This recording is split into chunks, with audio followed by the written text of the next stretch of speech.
Hi guys! Okay, luto tayo ng corned beef with sinangag, pero parati nating isipin na ang importante ay mahalaga. Okay? Kaya ikaw, kapag alam mong importante ang mahalaga, bumakas ka na.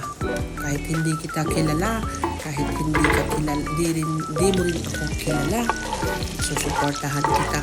Basta nakita ko na bumakas ka at nag-share ng video na to, pagkatapos mo mapanood hanggang dulo. Kaya ano pang inaantay mo? Sipagan mo na para mapansin ka. Hindi lang ako, kundi pati ni Lolo Mitoy at saka ni Algo.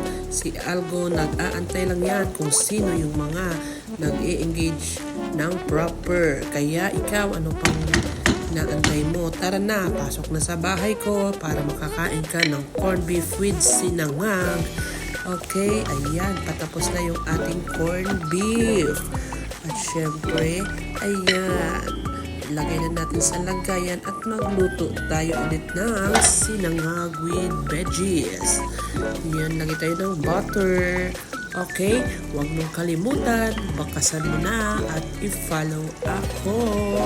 Pag dumaan ito sa wall mo, huwag mong i-ignore kasi si Algo nagbabantay lang yan.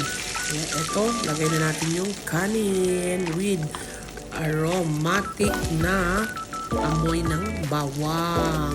Okay, ito nalagyan natin ng manganganghang na sili at ilagay na natin itong peas at saka carrots. Okay, tara na, samahan nyo ako. Kakain na tayo kasi tapos na nating iluto ang ating menu for today. Okay.